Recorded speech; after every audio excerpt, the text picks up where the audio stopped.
गुरवे नमः। रिद्धि सिद्धि बुद्धि सहिता श्रीमन्महागणाधिपते नमः। ओम तम वैष्णवी शक्ति अनंत वीर्या विश्वस्य बीजं परमासि माया सम्मोहितं देवी समस्तमेतत्तमे प्रसन्ना भूयि मुक्तिः। ईशावास्यमिदं सर्वं यत्किंचित् जगतां जगत्। ईश्वर एक है। कल मेरे पास फोन आया, अरशद अली यहाँ बैठे हैं, असगर अली साहब, और दूसरे और थे कौन? डॉक्टर साहब हैं। जी जी डॉक्टर साहब, लाइक साहब। और भी नाम तो परमात्मा का जपता हूँ ना तो मैं नाम भूल जाता हूँ सबके। सबसे बड़ी कमजोरी है मेरी, स्मृति शून्य हूँ। मस्जिद परिचय प्रोग्राम में नारे ईश्वर एक है, नाम अनंत है। अपनी इच्छा से ईश्वर का आप कुछ भी नाम रख लो,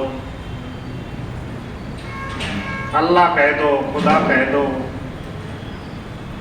हमारी परंपरा में तो गुरुदेव को भगवान कहते हैं, गुरुदेव भगवान की है। और आप सभी जीव मात्र यहाँ बैठे हुए हैं, आप सभी भी, मैं अल्लाह के दर्शन कर रहा हूँ, एक ईश्वर के दर्शन कर रहा हूँ। आपकी जो अंदर जो परमात्मा बैठे हैं उनको ही मैं नमन करता हूँ, प्रणाम करता हूँ, हार्दिक अभिनंदन करता हूँ और उसी की इबादत करता हूँ। जो इबादत सदा से चली आई है। एक समय वो था सृष्टि के आरंभ में, न मंदिर था, न मस्जिद था, न गुरुद्वारा था, न गिरजाघर था। हजारों पंथ बने तो हजारों के अलग अलग पूजा स्थल या इबादत गाह बन चुके हैं। उस समय कुछ भी नहीं था। क्या उस समय ईश्वर परमात्मा को याद नहीं करता था क्या? जी, उस समय भी करता था। सबकी विधियां अलग अलग हैं। मुंडे मुंडे मतिर बिन्ना तुंडे तुंडे सरस्वती। सबकी मति बुद्धि है जो अलग अलग है और सबका ज्ञान भी अलग अलग है। मैंने पढ़ा आपके मौनों में सतयुग, नवयुग, नवयुग निर्माण है। प्रयास तो आपका अच्छा है, बड़ा सराहनीय है। जिस समय भारत गुलाम था उस समय एक व्यक्ति स्वामी विवेकानंद अमेरिका पहुंच गया, शिकागो धर्म सम्मेलन में। वह सब धर्मों के लोग आए, तो भारत तो गुलाम था, तो भारत के प्रतिनिधि को अच्छी दृष्टि से उन्होंने नहीं देखा। उनको शून्य कालांश जब सब अधिकतर लोग बोल लेते हैं, ये मध्यकाल होता है, रेस्ट होता है, उस समय उनको थोड़ा समय दिया, तो उन्होंने जो ही बोलना शुरू किया तो सबके नंबर कट गए। और उन्होंने एक सत्य को कहा, सत्य एक है, सत्य दो नहीं हो सकते। ईश्वर एक है, ईश्वर दो नहीं हो सकते। अद्वैत, जिसको वेद में अद्वैत कहा। जहां दो हो गए वह झगड़ा है।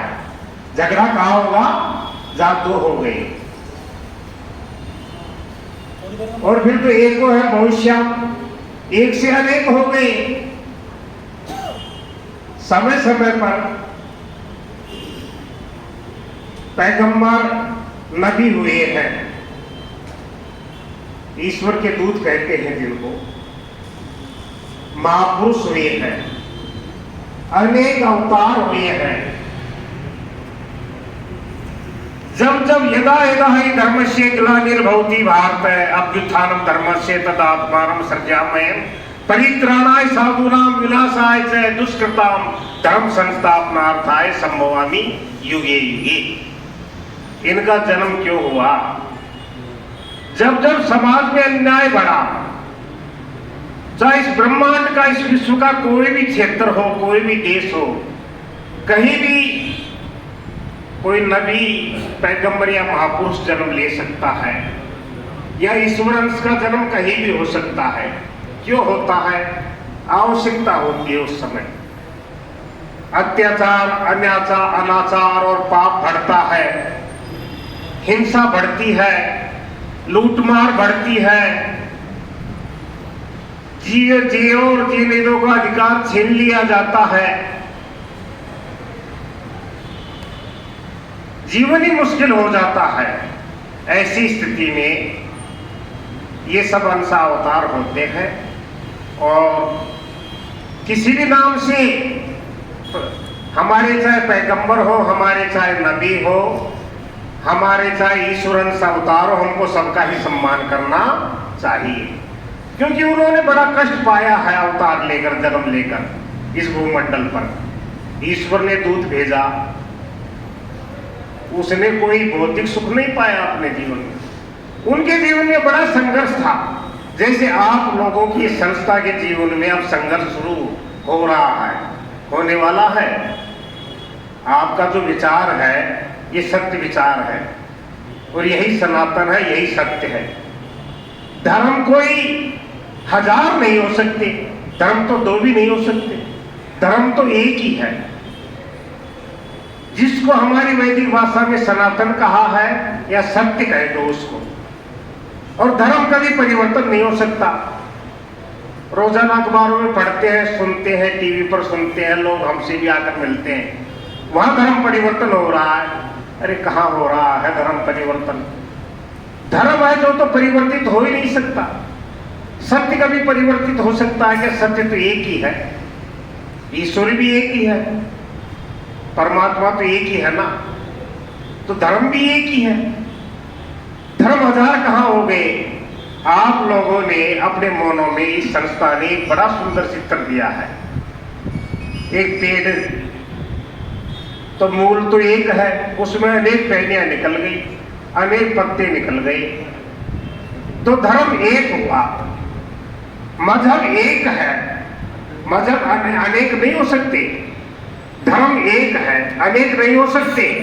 तो उस स्थिति में उस पेड़ को मैंने गौर से देखा, वो जो मोनोग्राम मुझको देकर आए थे कल, और कई घंटे मैंने देखा उसको, और एक कागज और देखकर उसको मैंने पढ़ा, तो मैंने कहा ये असली धर्म को ये लोग समझ गए हैं, असली मजहब को समझ गए हैं ये लोग। इसलिए इन समिति वालों ने, इसमें डॉक्टर लोग भी हैं, बड़े बुद्धिजीवी लोग हैं, और भी अच्छे लोग हैं, बुद्धिजीवी लोग हैं, मैं ये कह सकता हूँ, बड़े समझदार लोग हैं।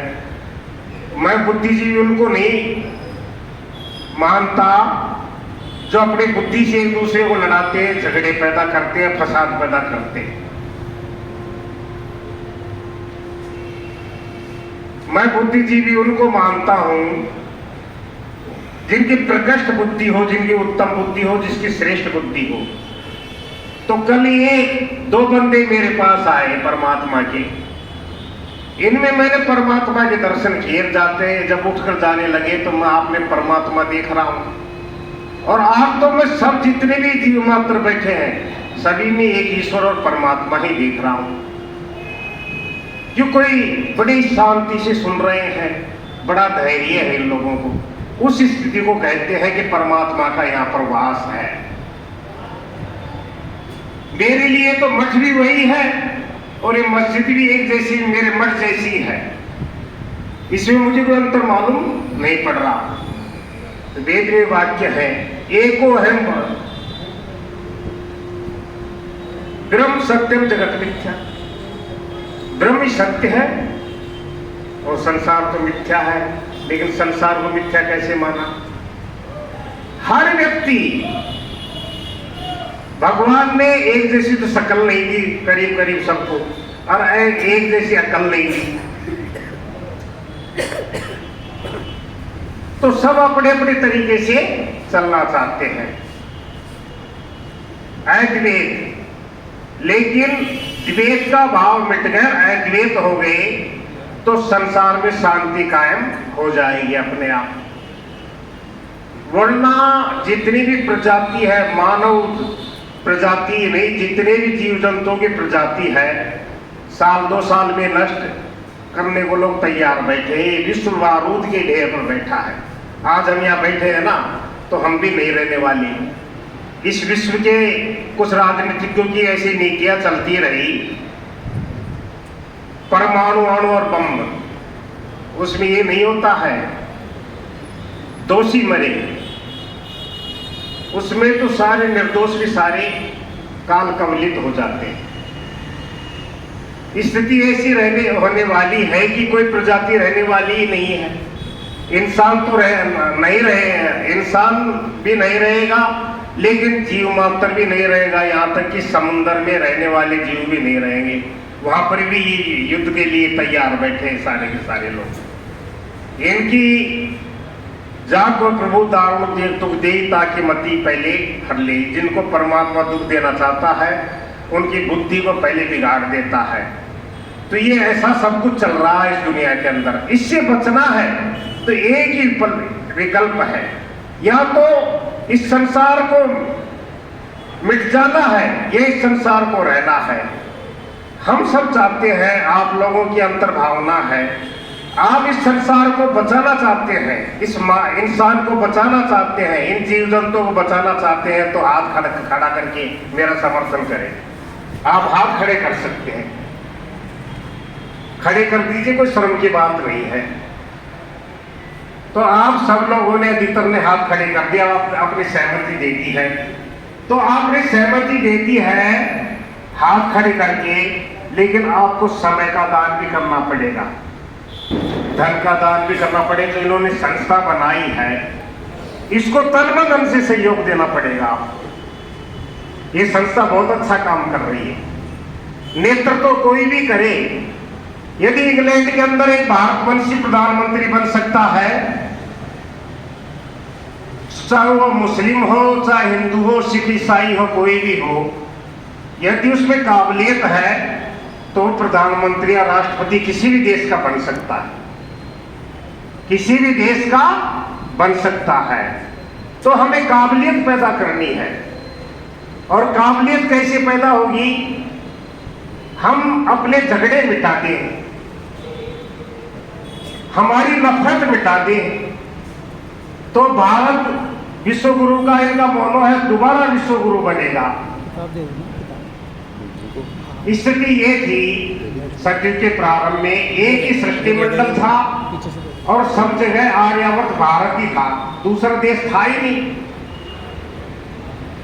लेकिन जो जो मति भिन्न हुई, पेड़ एक है, अनेक शाखाएं बनी, अनेक पत्ते बने, और हमारे एक दूसरे के समझने और समझाने की कमी रही, जिसके कारण झगड़े बढ़े और राजनीति बीच में आ गई।